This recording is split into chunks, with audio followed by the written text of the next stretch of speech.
Claudine Ngandou. Le nom est très connu au diocèse de Mbuji-Mayi, chef de division à la Direction générale des impôts DGI Kasaï Oriental, enseignante à l'Institut supérieur pédagogique ISP Mbuji-Mayi et présidente des mamans catholiques au diocèse de Mbuji-Mayi. Elle œuvre pour la promotion des droits des femmes dans la communauté. Moi, Claudine Ngandou est fille de Liévin Katanda Chibassou en vie et de maman Monique Bilonda en vie. Elle est mariée, je suis mariée à monsieur Honoré Kassongo, mère de 4 enfants, dont un garçon et 3 filles. Je suis fidèle catholique à la paroisse Saint-Léonard Toubondo et présidente diocésaine des mamans catholiques dans le diocèse de Mbuji-Mayi. Dans le monde professionnel, je suis chef de division à la direction provinciale des impôts Kasaï Oriental. Et dans le monde scientifique, je suis assistante à l'ISP Mbuji-Mayi. C'est là où je suis en train de faire mon DEA en sciences commerciales et administratives. Et dans la communauté, j'ai fait la promotion des droits de la femme. Depuis 5 ans, Claudine Ngandou dirige les mamans catholiques au diocèse de Mbuji-Mayi, un mouvement qui compte plus de 2000 femmes. Claudine Ngandou est la 8e présidente et œuvre avec zèle et dévouement pour l'atteinte des objectifs du mouvement, dont l'émancipation de l'Église par les actions des femmes, des actions concrètes. Je dirige la structure de mamans catholiques depuis le 7 mars 2020.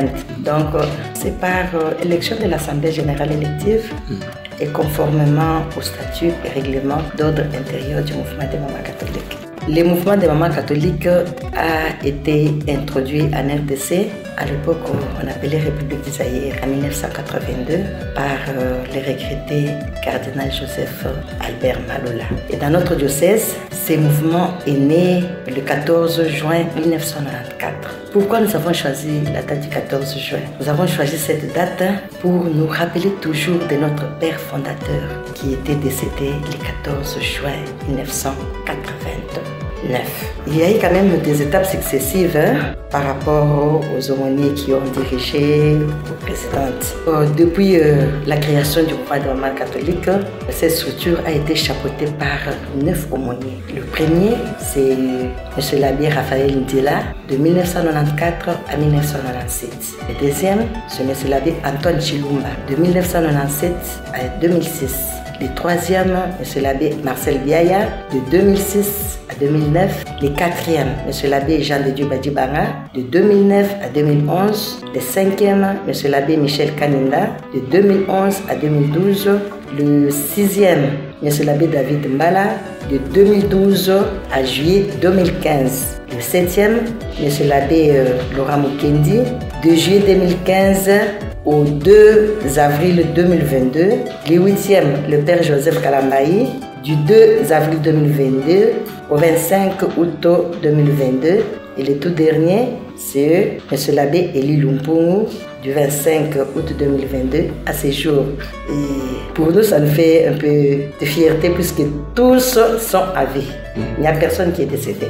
Et du côté présidence, ce mouvement au niveau diocésain a connu 8 mamans à titre de présidente. Il s'agit notamment de la première, c'est Maman Annie Yoa, de 1994 à 2000. La deuxième, Maman Prudence Diala, de 2000 à 2003. Celle-là est déjà décédée.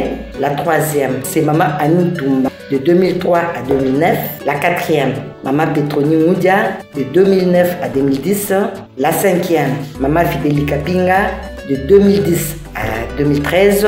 La sixième, Maman Anne-Marie Chioyo, de 2013 à 2014. La septième, Maman Lucène Toumba, de 2014 au 7 mars 2020.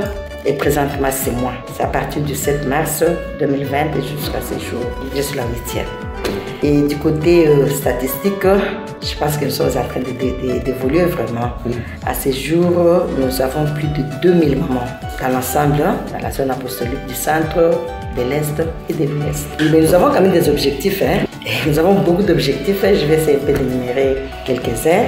Comme objectif, promouvoir la sanctification personnelle et la famille. Nous sommes en train d'aider la femme à prendre conscience de sa mission apostolique et pastorale dans l'Église. Nous aidons la femme à vivre sa foi chrétienne dans le concret. Il y a aussi la promotion de l'éducation intégrale de la jeune fille, la contribution efficace à l'émancipation de l'Église par des actions des femmes.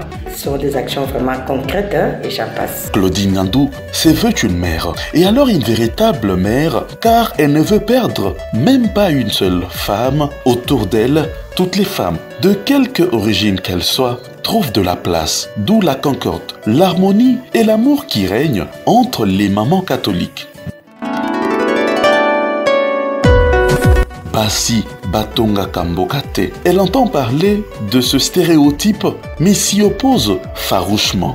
Oui, souvent on dit cela, parce que mal le fun, même chez nous, on les dit. Mais je peux vous assurer, mon frère, que chez nous, les mamans catholiques, Dieu nous a fait une grâce particulière. Vous ne verrez jamais l'évêque trancher les litiges des mamans catholiques, ni les tribunaux judiciaires du diocèse de Mbuji-Mayi. Et c'est vérifiable. Jamais. Il est là, il fait ses histoires, mais l'évêque se mettre à trancher les histoires des mamans catholiques, c'est vérifiable.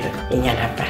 Il n'y en a pas vraiment. On ne les vit pas et Dieu nous a fait grâce. Bien que dans les mouvements des mamans catholiques, nous retrouvons les membres des différentes communautés, les Baluba, les Basogé, les Batetela, les Bangala, les Baswahili, et les mamans issues des différentes couches sociales, enseignantes, infirmières, policières, avocates et commerçantes. Nous mettons toutes au même diapason et nous faisons une gestion collégiale. Et moi, je veille à ce que je ne puisse pas perdre même pas une seule maman. Et je fais toujours un effort pour me comporter comme une mère de tout le monde.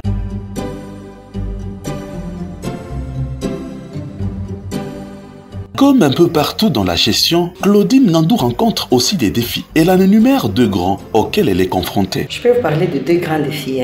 Premièrement, c'est la prise en charge de l'Église par les mamans. Nous faisons un effort pour faire comprendre aux mamans que l'Église, c'est notre charge. Et c'est pour cela que nous soutenons par moments les prêtres, jeunes et vieux, nous soutenons les orphelins, les prisonniers et j'en passe. Et le deuxième défi, c'est l'engagement social de la femme. Comme difficulté, on ne manque jamais de difficultés. La principale difficulté, c'est celle de ne pas réunir toutes les mamans en une fois lors de l'assemblée mensuelle ou autre activité du diocèse. Nous enregistrons toujours des absentes.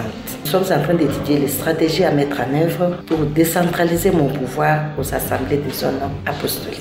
L'égalité des droits, l'égalité des chances est une réalité pour Claudine Ngandou, mais elle a deux secrets, le travail bien fait et la recherche de l'excellence. L'égalité des droits, des chances à la direction provinciale des impôts est une réalité. Moi, je suis de la DGI, chez nous ici, c'est vraiment une réalité. Moi qui vous parle, je n'ai jamais mené une démarche quelconque pour obtenir une promotion. Le secret, c'est quoi? Le secret, c'est le travail bien fait et la recherche de l'excellence. Je suis dans une régie financière où il y a trop de travail, trop de pression. Mais les bons travailleurs, ceux qui donnent un bon rendement, sont toujours valorisés d'une manière ou d'une autre. Donc, en tant que femme, je suis dans une compétition avec les hommes. Il n'y a pas de faveur à donner aux mamans au nom de la parité. Il faut d'abord se retrouver dans l'école de l'excellence. Il faut se retrouver dans l'école de la méritocratie et alors vous pouvez bien revendiquer vos droits.